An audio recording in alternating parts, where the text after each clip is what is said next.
कृष्णा। सभी भक्तों का स्वागत है। हम लोग कृष्ण साधक का दूसरा अध्याय वर्णाश्रम धर्म के ऊपर में चर्चा कर रहे हैं।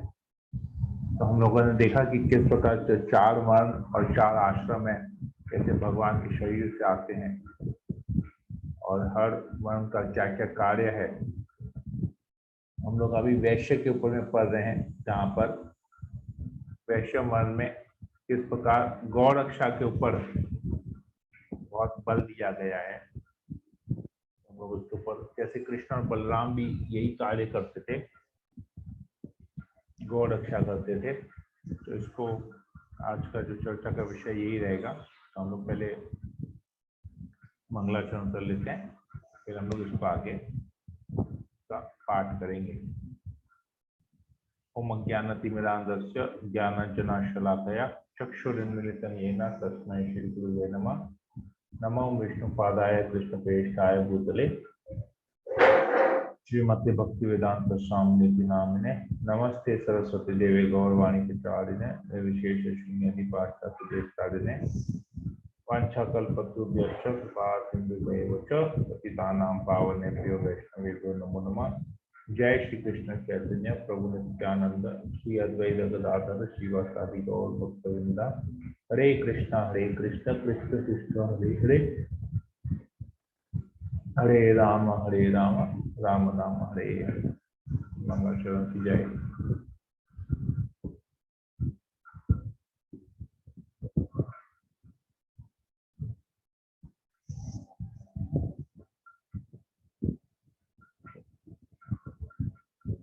तो आप लोग पेज नंबर 9 के पेज नंबर 9 में आ जाइए।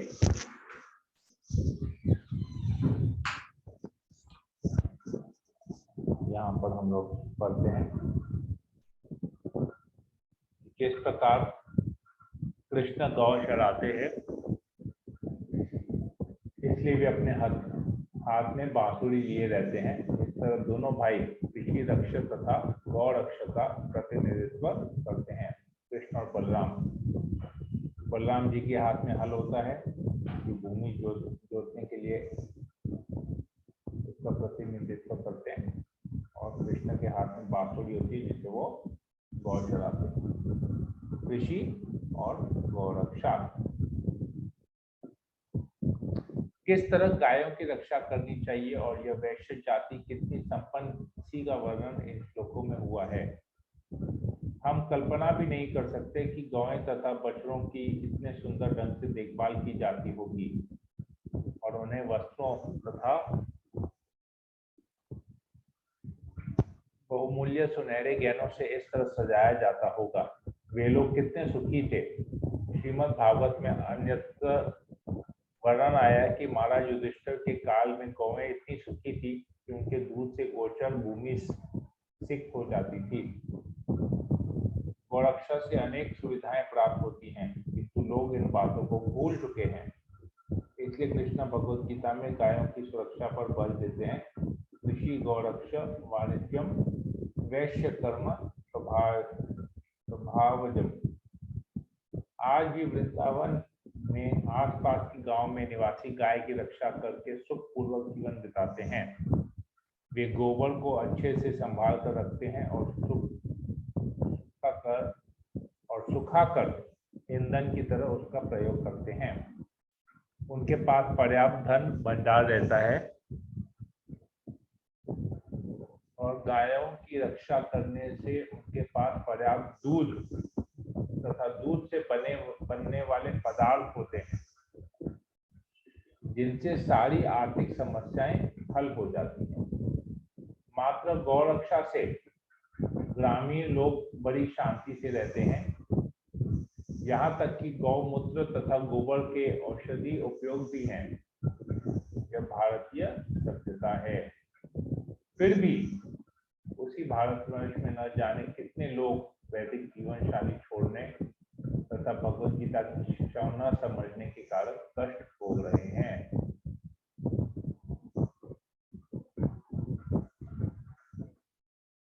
तो प्रश्न आता है, कृषि और गौरक्षा से आर्थिक समस्या कैसे सुलझाई जा सकती है। गाय से दूध मिलता है, दूध से बहुत सारे पदार्थ बनते हैं।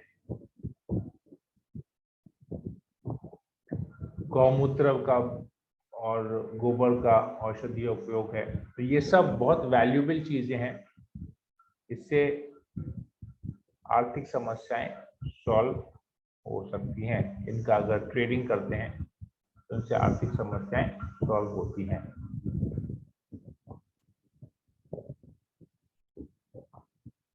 ये आता है यहाँ पर।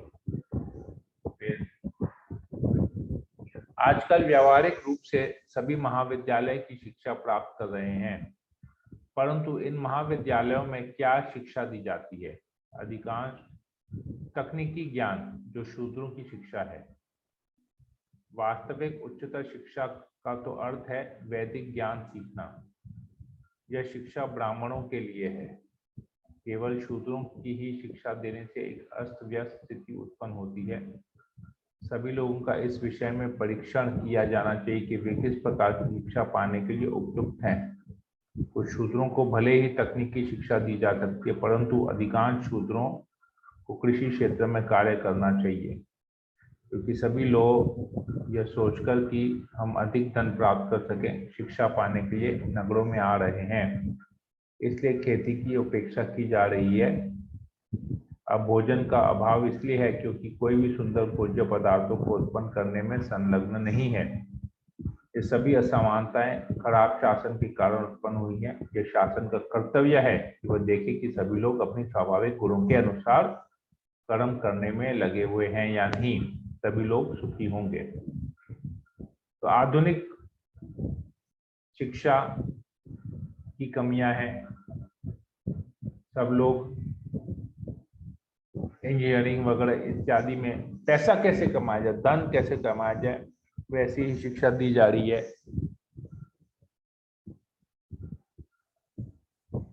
MBA, CA, वैज्ञानिक, इंजीनियर, ये सब बनने की शिक्षाएं दी जा रही है, परंतु खेती करके कैसे नेचुरल वे से कैसे खाद्य पदार्थ उत्पन्न किए जाए उसके ऊपर शिक्षा नहीं। लोग टेस्ट करके लैबोरेटरी में उसका रिप्लेसमेंट बनाने के लिए रेडी हैं, उसकी शिक्षा दे रहे हैं, परंतु खेती करने से कैसे, किस तरीके से सुंदर तरीके से खेती की जाए ताकि खाद्य पदार्थ की, अन्न की कभी कमी ना हो, ये शिक्षा नहीं दे रहे। उल्टा शिक्षा दे रहे हैं कि कैसे खेतों को हटा के फैक्ट्रियां बनाई जाए और फैक्ट्री में प्रोडक्शन किया जाए। तो ये पूरा गड़बड़ चल रहा है। शासन का इसमें बहुत बड़ा दोष है, तो इन सब चीजों को बढ़ावा दे रहा है, फैक्ट्रीज को, इंडस्ट्रियलाइजेशन को बढ़ावा दे रहा है और खेती को खत्म कर दे रहे हैं।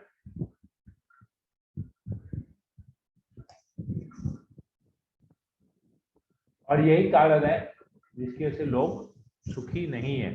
गांव के लाइफ को छोड़ के, सिंपल लाइफ को छोड़ के लोग शहर के कॉम्प्लेक्स लाइफ में जीना पसंद कर रहे हैं। शूद्रों की शिक्षा ले रहे हैं सब लोग। बेसिकली अभी जो भी शिक्षा ले रहे हैं स्कूल में, वो शूद्र की काम करने की शिक्षा ले रहे हैं। देखिए, हम लोग देख सकते हैं वर्तमान समय में कितने सब बच्चे जितने भी एजुकेशन ले रहे हैं, सब लोग चाहते हैं कि वो लोग किसी बड़ी कंपनी में नौकरी करें, जॉब करना चाहते हैं। जॉब, नौकरी करना शूद्र का काम है। बिजनेसमैन बिजनेस करेगा, कभी नौकरी नहीं करेगा।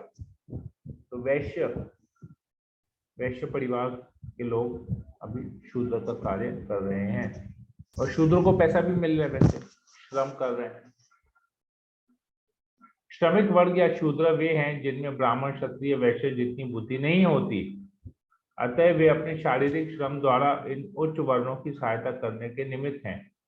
इस प्रकार समाज के विभिन्न वर्णों में पारस्परिक सहयोग तथा आध्यात्मिक उन्नति पाई जाती है। जब ऐसा सहयोग नहीं होगा तब समाज के सदस्यों का अधपतन हो जाएगा। इस युग कलयुग में वर्तमान स्थिति यही है कि कोई भी अपना कर्तव्य पूरा नहीं करता और प्रत्येक मनुष्य अपने को ब्राह्मण या क्षत्रिय कहकर ही गर्वित करता रहता है, क्योंकि उनको अपना जीवन का लक्ष्य ही नहीं पता, उनका मकसद ही नहीं पता। इसीलिए पूरा सिस्टम जो है, वर्णाश्रम सिस्टम तहस नहस हो चुका है।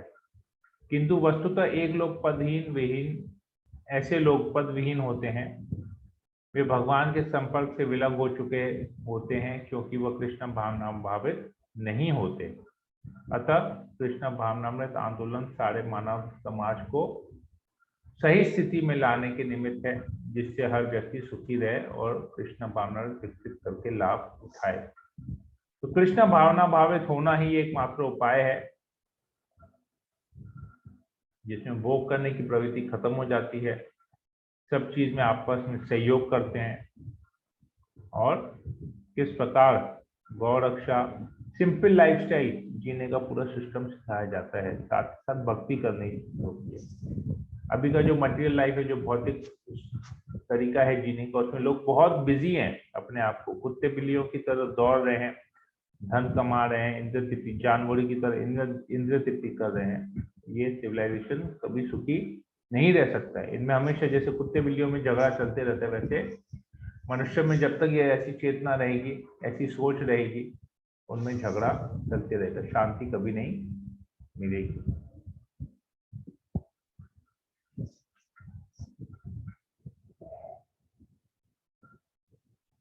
इससे नारद मुनि की इस कथन की पुष्टि होती है, यस्य यलक्षणम प्रोक्तम पुंसो वर्णाभि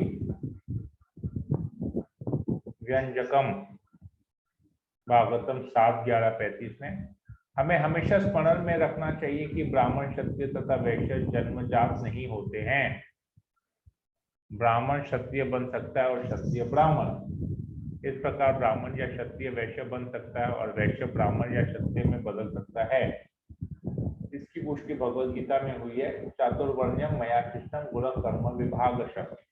कोई जन्म से ब्राह्मण क्षत्रिय वैश्य नहीं बनता, अपितु गुण से बनता है, क्योंकि ब्राह्मणों की नितांत आवश्यकता है। अतः हम कृष्ण भावनामृत आंदोलन में कुछ ब्राह्मणों को मानव समाज में मार्गदर्शन करने के लिए प्रशिक्षित करने का प्रयास कर रहे हैं। क्योंकि इस समय ब्राह्मणों की कमी है, इसलिए मानव समाज का मस्तिष्क नष्ट हो चुका है। क्योंकि व्यवहारिक रूप में प्रत्येक व्यक्ति शूद्र है, इस समय समाज को सही पथ का मार्गदर्शन कराने वाला कोई नहीं, जिससे जीवन सिद्धि प्राप्त की जा सके। कभी कलयुग है, कलयुग में सब शूद्र ही हैं, जन्म से ही शूद्र हैं। व्यवहार से, कार्य से, गुणों से उसको ब्राह्मण बनना चाहिए। इससे कृष्ण भावनामृत आंदोलन क्या करता है, ब्राह्मण बनने की ट्रेनिंग दे रहा है। गीता का अध्ययन कराना, उसमें गीता में भगवान भक्त के गुणों का वर्णन करते हैं कि कैसे गुण होने चाहिए, भक्त का आचरण कैसा होना चाहिए, कैसे वो ब्राह्मण बन सकता है, गुणों से कैसे बन सकता है। वो गुण अपनाने की शिक्षा भगवद गीता से हमको होती है। क्या गुण है, कौन से गुण अपनाने चाहिए, कैसे अपनाने चाहिए वो गुण, उस हिसाब से सब लोग फिर गीता का ज्ञान लेके वो लोग ब्राह्मण बनते हैं। ब्राह्मण मस्तिष्क, हेड भगवान के सिर से आता है, तो बुद्धि का कार्य करता है। अगर वो बुद्धि नहीं होगी तो कुछ कार्य नहीं होगा, सब पागल हो जाएंगे और सब तहस नहस हो जाएगा। बगैर बुद्धि, भ्रष्ट होगी बुद्धि, सब कुछ खत्म हो जाएगा। तो अभी यही है, ब्राह्मण है नहीं, योग्य ब्राह्मण नहीं है, जन्म से सब लोग अपने आप को ब्राह्मण मान रहे हैं, परंतु यहाँ पर भगवान बताते हैं गीता में, गुणों से वो ब्राह्मण होता है, जन्म से नहीं। यद्यपि महाराज परीक्षित राजा थे, तथापि उनके राज दरबार में परामर्श के लिए ऋषि मुनियों और ब्राह्मणों की एक परामर्श समिति थी। ऐसा नहीं है कि राजा स्वतंत्र थे। इतिहास से ज्ञात होता है, यदि कुछ राजाओं ने सुव्यवस्थित शासन नहीं किया तो ब्राह्मणों की परामर्श समिति ने उन्हें राज सिंहासन से च्युत कर दिया। ब्राह्मण राजनीति में भाग नहीं लेते थे, फिर भी वे राजा को राज्य शासन संचालन विधि के विषय में परामर्श देते हैं। यह कोई बहुत पहले की बात नहीं है। उदाहरणार्थ एक राजा चंद्रगुप्त थे, जो सिकंदर महान के युग में थे।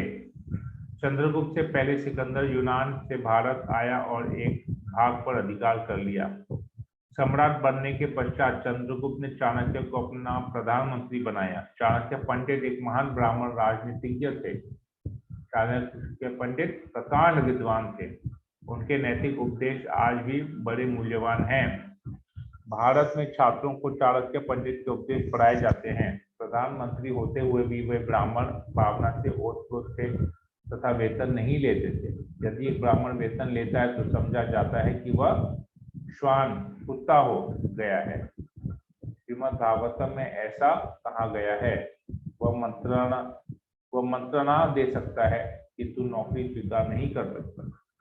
अतः चाणक्य पंडित एक कुटीर में रहते थे, किंतु वह वास्तव में प्रधानमंत्री थे। यह ब्राह्मणोचित संस्कृति और ब्राह्मणोचित मस्तिष्क वैदिक संस्कृति का मानदंड है। मनुस्मृति ब्राह्मणोचित संस्कृति के मानदंड का आदर्श है। आप इतिहास से पता नहीं लगा सकते कि मनुस्मृति कब लिखी गई, किंतु उसे इतना पूर्ण माना जाता है कि वह हिंदू अधिनियम बनी हुई है। सामाजिक व्यवस्था को संतुलित करने के लिए संसद सभा को प्रतिदिन नया नया अधिनियम बनाने की आवश्यकता नहीं है। मनु ने जो अधिनियम दिए हैं इतने पूर्ण है कि वह सर्वदा उपयुक्त रह सकते हैं। संस्कृत में उन नियमों को त्रिकालौदो गया है, जिसका अर्थ है अतीत, वर्तमान और भविष्य के लिए उपयोगी। त्रिकाल, तीनों कालों के लिए वो सफिशिएंट है उसके नियम। तो ब्राह्मण चाणक्य पंडित महान विद्वान थे, ब्राह्मण थे, और उनका पतन क्यों नहीं हुआ? क्योंकि वो हमेशा एक ब्राह्मण का जीवन, एक कुटिया में प्रधानमंत्री थे, परंतु एक कुटिया में एक बहुत सिंपल लाइफस्टाइल जीते थे, ब्रह्मचर्य का पालन करते थे, ब्राह्मण थे और परफेक्ट एडवाइस देते थे वो। उन्होंने कभी लालच नहीं किया और कभी किसी के कोई भी कार्य से उन्होंने उसके बदले में धन नहीं लिया, मतलब सैलरी नहीं ली, वेतन नहीं लिया, जिसकी वजह से उनका पोजीशन हमेशा बना रहा, तो पतन कभी नहीं हुआ। तो उनके शासन, उन्होंने एडवाइस किया। तो ब्राह्मणों का काम है एडवाइस करना। जो ज्ञानी व्यक्ति है वो शासक को एडवाइस करेंगे कि उनको शासन कैसे चलाना चाहिए, शासन कैसे करना चाहिए, राजपाट कैसे करना चाहिए, कैसे चलाना चाहिए। तो हमारे यहाँ पर हम लोग देखते हैं, हमारे एडमिनिस्ट्रेशन में यहाँ का कोई ब्राह्मण नहीं है जो गवर्नमेंट को एडवाइस दे सके, गवर्नमेंट उसकी एडवाइस माने, क्योंकि सब लोग शूद्र हैं, सब एक दूसरे के लिए लालच के लिए पीछे पड़े हुए हैं, धन कमाने के लिए पड़े हुए हैं। तो बहुत दुर्भाग्य वाली बात है, इतना कुछ, इतना वेल्थ है, इतना ज्ञान का इतना भंडार है हमारे यहाँ पर, परंतु लोग इसको रीड नहीं करते, एक्सेप्ट नहीं करते, स्वीकार नहीं करते, प्रैक्टिकल एप्लीकेशन इसका नहीं करते। तो 4 वर्ण हमने डिस्कस कर लिया, ब्राह्मण, क्षत्रिय, वैश्य, शूद्र। गुणों के हिसाब से कोई कहीं पर भी हो सकता है, जन्म जरूरी नहीं है, गुण जरूरी है, क्योंकि भगवान कहते हैं कि गुणों के हिसाब से मैंने इसका विभाजन किया है। अब 4 आश्रम है, 4 आश्रम में आते हैं। ब्रह्मचार्य जीवन, मनुष्य को अपने गुरु के निर्देशन में वेदाध्ययन करना होता है, उन्हीं के आश्रम में रहते हुए तपस्या करनी होती है। ब्रह्मचारी को गुरु के घर में एक दास की भांति रहना पड़ता है और द्वारदार भिक्षा मांगकर गुरु के पास लाना होता है। उसे गुरु के उपदेश पर भी भोजन करना होता है, और यदि किसी दिन गुरु शिष्य को भोजन करने के लिए बुलाना भूल जाए तो शिष्य को उपवास करना होता है। ब्रह्मचार्य पालन के ये कुछ वैदिक नियम हैं। स्वाध्याय या वेदाध्ययन ब्रह्मचार्य आश्रम या विद्यार्थी जीवन के लिए है। ब्रह्मचारियों को स्त्रियों से किसी प्रकार संबंध नहीं होना चाहिए, उन्हें ब्रह्मचार्य जीवन बिताना चाहिए और आध्यात्मिक ज्ञान के अनुशीलन हेतु अपने मन वेदों को अध्ययन में लगाना चाहिए। यही स्वाध्याय है। स्वाध्याय सेल्फ स्टडी, शास्त्रों का उनको सेल्फ स्टडी करना चाहिए, स्त्रियों से दूर रहना चाहिए, किसी प्रकार का कोई संबंध नहीं करना चाहिए, गुरु के गाइडेंस में रहना चाहिए, गुरु के लिए भिक्षा मांगनी चाहिए, गुरु के लिए कुकिंग करना चाहिए, गुरु की पूर्ण रूप से सेवा करनी चाहिए, गुरु बोले तो उनको खाना चाहिए, अगर गुरु नहीं बोले तो उनको भूखे रहना है। तो ये ब्रह्मचार्य का जीवन है। गृहस्थ जीवन में क्या होता है, अपने गुरु के आश्रम में जब छात्र 5 से 20 वर्ष तक वेदों का अध्ययन कर लेता है तो वह परम चरित्रवान बन जाता है। वेदों का अध्ययन मनोधर्मियों के मनोरंजन के लिए नहीं, अपितु चरित्र निर्माण के लिए है। इस प्रशिक्षण के बाद ब्रह्मचारी को गृहस्थ जीवन में प्रवेश करके विवाह करने की अनुमति दी जाती है। तो जो वेदों का अध्ययन है उससे हम और कुछ कंक्लूजन निकालने के लिए उसके लिए नहीं है, अपने कैरेक्टर को हम कैसे ठीक करें, अपने चरित्र को कैसे ठीक करें, उसके एक सॉलिड फाउंडेशन बनाए, उसके लिए वेद अध्ययन किया जाता है। उसके बाद गृहस्थ जीवन में, क्योंकि अब परफेक्ट हो गया है, वेदों का ज्ञान मिल गया है, तब गृहस्थ जीवन में प्रवेश कर सकते हैं। गृहस्थ जीवन के बाद वानप्रस्थ आश्रम ग्रहण करना पड़ता है, जिसमें उसे जंगल में रहते हुए वृक्ष की छाल पहनकर और शौर कर्म आदि किए बिना कठिन तपस्या करनी होती है। इस प्रकार मनुष्य ब्रह्मचार्य, गृहस्थ, वानप्रस्थ तथा अंत में संन्यास का आश्रम का पालन करते हुए जीवन की वृद्धावस्था को प्राप्त होता है। तो भगवत गीता से लिया गया है, प्रभुपाद जी तात्पर्य में सब जगह लिखते हैं, यदि कोई 100 वर्ष जीवित रहता है तो उसे 25 वर्ष तक ब्रह्मचार्य, 25 वर्ष तक गृहस्थ, 25 वर्ष तक वानप्रस्थ तथा 25 वर्ष तक संन्यास का जीवन बिताना चाहिए।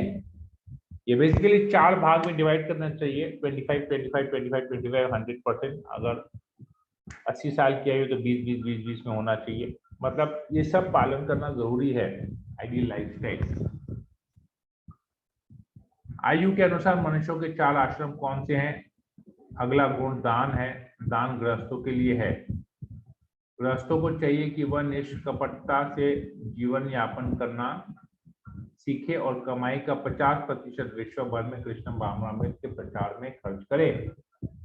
इस प्रकार से गृहस्थ को चाहिए कि ऐसे कार्यों में लगे संस्थान समितियों को दान दे।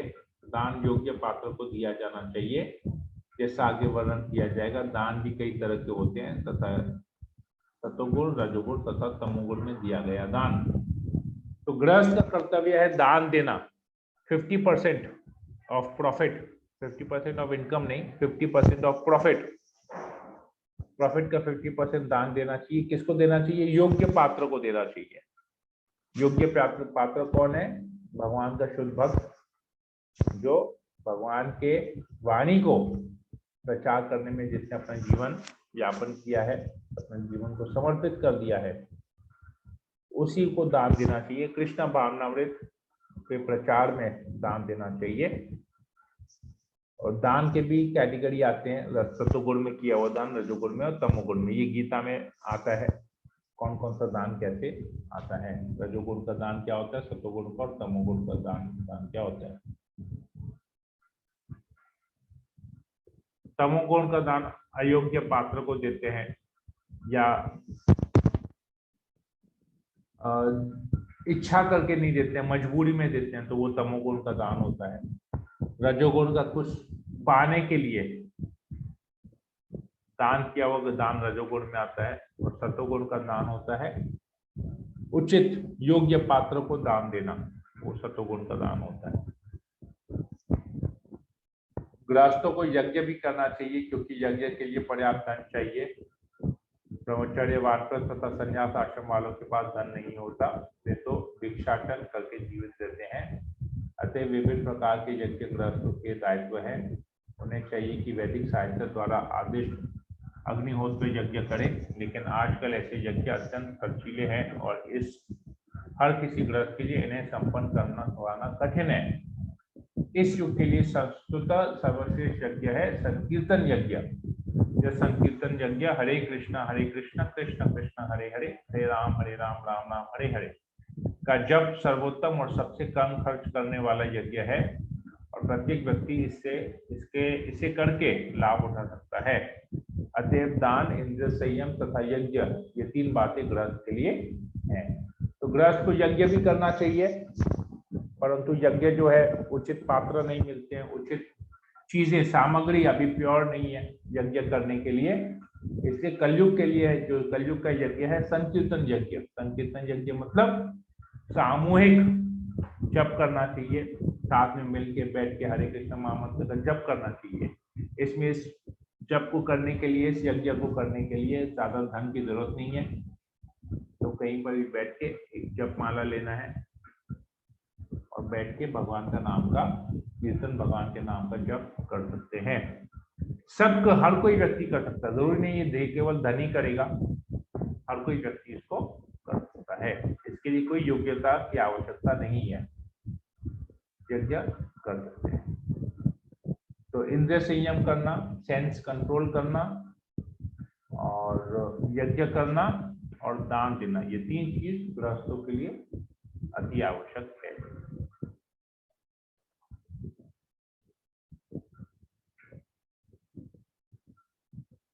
ठीक है, हम लोग यहाँ तक रखते हैं आज इसको। इसके बाद सन्यासियों के बारे में आता है कि सन्यास लेना है नहीं लेना है, कैसे करना है।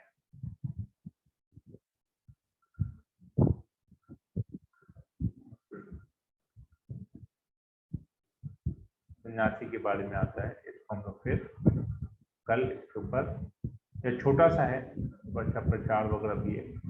ओके, हम लोग इसको कल करते हैं, फिर अध्याय को कल कंटिन्यू करेंगे सन्यास के ऊपर। हरे कृष्णा, प्रभुपाद की जय। किसी को कोई प्रश्न हो, कोई कमेंट हो तो आप मैं ले सकता हूँ, अभी आप पूछ सकते हैं।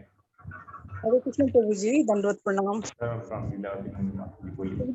प्रभु जी, वृद्धाश्रम जो है ये क्या सन्यास धर्म का विकृत रूप है क्या, ऐसा लगता है? क्या चीज? वृद्धाश्रम जो आजकल जो वृद्धाश्रम वगैरह है, वृद्धाश्रम वो वानप्रस्थ का आ गया, वानप्रस्थ का विकृत रूप है ना प्रभु जी। हाँ। कि जबरदस्ती डाला जाता है ना पहले, पर उसमें जाने के बाद भी लोग आसक्ति बनाए रखते हैं। नहीं प्रभु जी, ये बात मतलब सन्यास ये वानप्रस्थ का विकृत रूप है क्या? मतलब कर्म के ऊपर है, आप उस उधर जाके क्या करते हैं उसके ऊपर डिपेंड करता है, डायरेक्ट नहीं है। अगर आप उसमें जाके भी अगर आप आसक्ति बनाए रखेंगे संसार के प्रति, तो फिर तो कुछ नहीं हो, तब तो ना वानप्रस्थ हुआ ना संन्यास हुआ। ऐसा होता है ना कि बच्चे जाके दे देते हैं अपना माँ बाप को, आजकल माँ बाप जाके देते हैं, लेकिन माँ बाप जो वृद्धाश्रम में जाते हैं तो वो उस समय को समझिए, वो लोग अभी वानप्रस्थ जीवन में जी रहे हैं। उस वानप्रस्थ जीवन में उनको भगवान का नाम स्मरण करना चाहिए, भगवान के नाम का कीर्तन करना चाहिए, भगवान के ऊपर ध्यान करना चाहिए। परंतु अगर वो लोग ये नहीं करते हैं और परिवार के प्रति, पुत्रों के प्रति आसक्ति बनाए रखते हैं या दुख में अपना समय बिताते हैं, तो वो तो कुछ काम का नहीं है, वो बेकार जाता है ना। वही प्रभु जी विकृति है इसका, मतलब अच्छा नहीं, पॉजिटिव नहीं है इसका मतलब रिजल्ट। जबकि एक्चुअली इसका पॉजिटिव होना चाहिए लोगों को, क्योंकि उनको ज्ञान की कमी है ना, कमी है, वही ज्ञान की कमी है, इसीलिए लोग इस समय को यूटिलाइज नहीं कर पा रहे हैं। ना माँ बाप किसी को जाते हैं और ना बच्चे, खाली बस अपना रेस्पॉन्सिबिलिटी ना लेना पड़े इसके लिए डाल देते हैं, लेकिन मेन वजह जो है उसको कोई मुद्दा जो है उसको कोई निभाता जानते ही नहीं है। हाँ, ये वानप्रस्थ का आइडियल सिचुएशन, क्योंकि किसी के प्रति कुछ नहीं है होने को, किसी का गम नहीं है, कोई आसक्ति नहीं है, सब कुछ छूट गया है। तो वानप्रस्थ में तो सब कुछ छोड़ के तो जंगल में रहने वाला बात है ना, वानप्रस्थ में भी तो यही है। तो यही सिस्टम है, परिवार से अलग होके रहना, किसी के प्रति आसक्ति नहीं, केवल भगवान का स्मरण करना। जैसे धृतराष्ट्र गए थे विदुर जी का बात से, विदुर जी ने जो जैसे उपदेश दिया था, तो ये भी तो मतलब सन्यास भी नहीं थे, वानप्रस्थ थे, लेकिन वो लोग शरीर छोड़ दिया, उन्होंने शरीर छोड़ दिया ना, उनको तो फील कराया गया कि वो लोग धरती के ऊपर बोझ है। हाँ, वो लोग मतलब पॉजिटिव ले लिए, फिर भी और उन्होंने शरीर छोड़ दिया, राइट। लेकिन आज बोला गया और उन्होंने छोड़ दिया। बोथ साइड से, मतलब ना बच्चे पॉजिटिव वे से देते हैं, ना माँ बाप पॉजिटिव वे से जाते हैं, ना जाके वहाँ पे अच्छा सा वहाँ में जाके क्या जैसे हॉस्टल लाइफ जीते हैं बच्चे लोग, ऐसे जीते, खाना पीना कपड़े और गप्पे, बस यही है।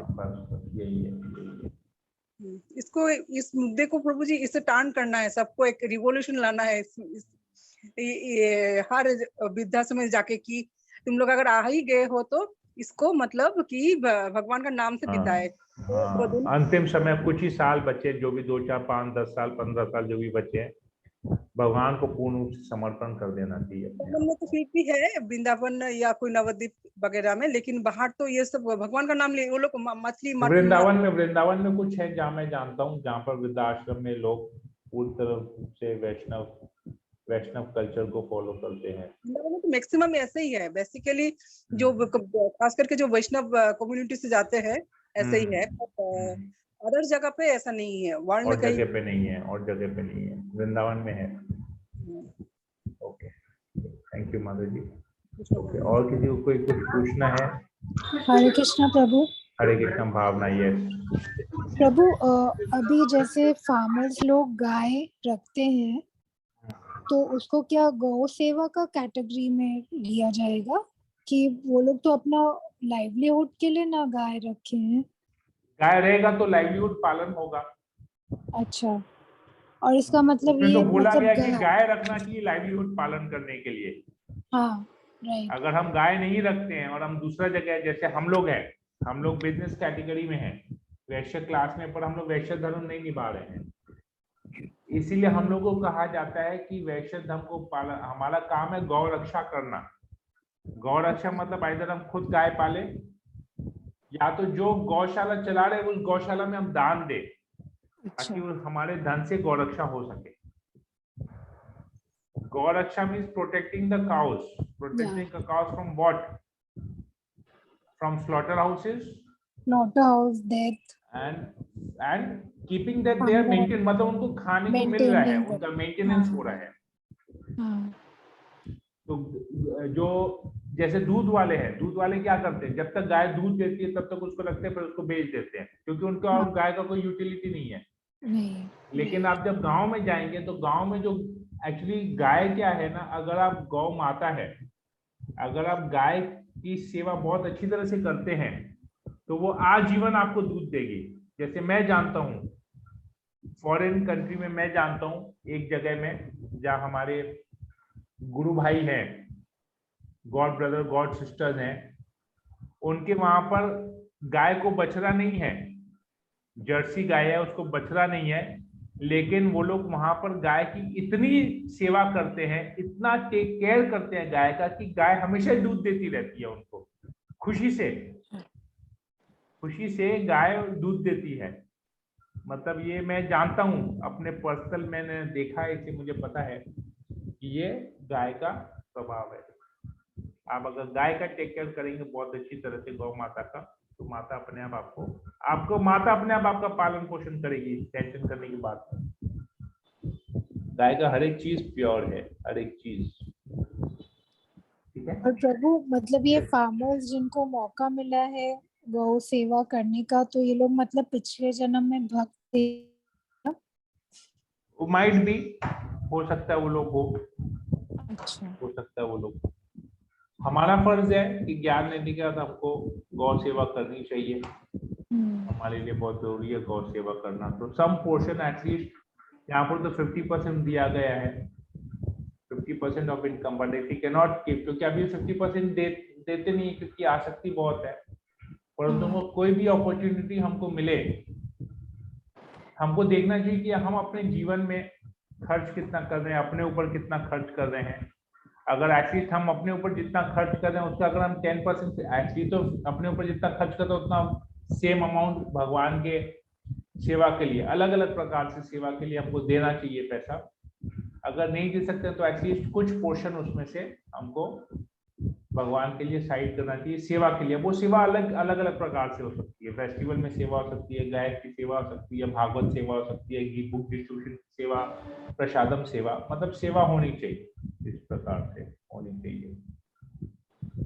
दिस इज आवर ड्यूटी, क्योंकि हम लोग तो गृहस्थ है, हम लोग तो, हमारा धन कमाने में ज्यादा समय जाता है, भक्ति करने में, तो एटलीस्ट ये सेवा करने से हमको भगवान की कृपा मिलती है, सेवा करने। Okay okay, yes. Okay, Ashok Sakrani Prabhu, आपको कुछ पूछना था?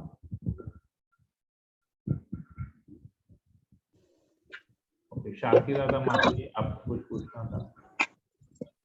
नहीं प्रभु जी, हरे कृष्ण। नहीं, मुझे कुछ नहीं पूछना प्रभु। ठीक है, हरे कृष्ण। ओके, और किसी को कुछ पूछना? राजू प्रभु, बबीता अग्रवाल माता जी। नो प्रभु। माता जी, इंदुसा माता जी, राजू प्रभु, विशाल प्रभु, पूजा माता जी, सुलेखा जायसवाल माता जी, राखी सिंह, कोई प्रश्न किसी को? राजू प्रभु कुछ पूछना है आपको? हरे कृष्णा प्रभु जी। हरे कृष्णा जी प्रभु बोलिए। बोले प्रभु जी, आपको राजापुर में प्रसाद कैसे मिल जाता है, हम लोग को नहीं मिलता है। राजापुर में प्रसाद कैसे मिल जाता है, आप लोग को नहीं मिलता है? जी प्रभु जी। आप लोग प्रसाद के समय जाते नहीं होंगे इसलिए नहीं मिलता होगा।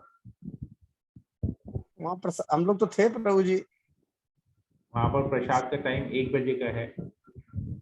आप लोग अगर 11 बजे जाएंगे तो भगवान को तो भोग ही लगता है 12 बजे। अब आप 11 बजे जाएंगे तो नहीं मिलेगा। आप प्रसाद के समय जाएंगे तो मिलेगा, दूसरे समय पे जाएंगे तो नहीं मिलेगा। वहां पर बोल देना पड़ता है क्योंकि वहां का प्रसाद पूरा मायापुर में बुकिंग रहता है। महाराज के लिए, कुछ डोनर्स के लिए, वीआईपीज के लिए रहता है बुक। अगर वहां पर आप एडवांस में बोल देंगे तो आपको वहां पर वो लोग उतना आपके लिए अलग रखेंगे। फिर आपको उस समय जाना पड़ेगा, 1 से 1:30 बजे के बीच में जाना पड़ेगा प्रसाद पाने के लिए।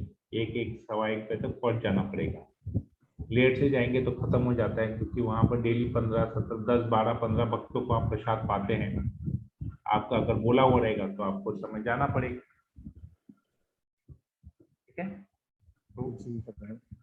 ओके। राजापुर से मुझे याद आया, अच्छा मैं पहले इस सेशन को एंड कर देता हूँ।